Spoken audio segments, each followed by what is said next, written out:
மின்சாரத்துறையில் tender முறைகேடு புகார். தமிழ்நாடு முழுவதும் 40 இடங்களில் லஞ்ச ஒழிப்புத்துறை சோதனை மேற்கொண்டு வருகின்றனர். இது குறித்த கூடுதல் விவரங்களோடு இணைகிறார் நமது செய்தியாளர் வினோத். வினோத், முழு விவரம் என விரிவாக வழங்கலாம்.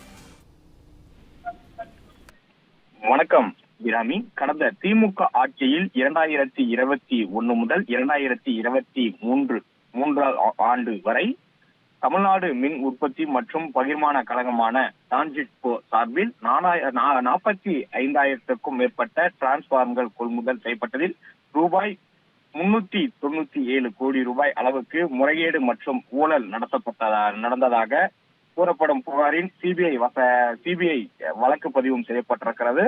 அதன் அடிப்படையில் இந்த ஊழல் முறைகேடு தொடர்பாக லஞ்ச ஒழிப்புத்துறை வழக்கு ஒன்று பதிவு செய்து அதன் அடிப்படையில் தமிழ்நாடு முழுவதும் 40 இடங்களில் லஞ்ச ஒழிப்புத்துறை காலை முதலே அதிரடி சோதனை என்பதை நடத்தி வருகிறார்கள். சென்னையில் பொறுத்தவரையில் பெருங்குடியில் 4 இடங்களிலும், அண்ணா நகரில் 3 இடங்களிலும், திருவள்ளூர், செங்கல்பட்டு உள்ளிட்ட இடங்கள் எல்லாம் லஞ்ச ஒழிப்புத்துறை அதிகாரிகள் காலை முதலே சோதனை என்பதை நடத்தி வருகிறார்கள்.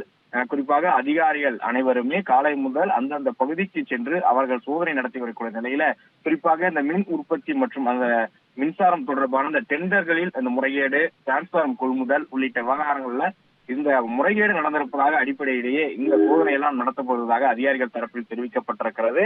இந்த சோதனை பொறுத்தவரையில் இன்று அல்லது நாளை வரை இந்த சோதனை நடைபெறலாம் எனவும் அதிகாரிகள் தரப்பிலிருந்து தகவலானது சொல்லப்படுகிறது. இந்த சோதனை முடிவில் எங்கெங்கு சோதனைகள் நடத்தப்பட்டது, யார் யார் வீட்டில் சோதனைகள் நடத்தப்பட்டது, எதற்காக சோதனை நடத்தப்பட்டது என்பதெல்லாம் லஞ்ச ஒழிப்புத்துறை அதிகாரிகள் அதிகாரப்பூர்வமாக செய்தி குறிப்பாக வெளியிடுவார்கள் எனவும் தெரிவிக்கப்பட்டிருக்கிறது. அதன் அடிப்படையில தமிழ்நாடு முழுவதும் இருக்கக்கூடிய 40 இடங்கள்ல லஞ்ச ஒழிப்புத்துறை அதிகாரிகள் அதிரடியாக சோதனை என்பதை நடத்தி வருகிறார்கள்.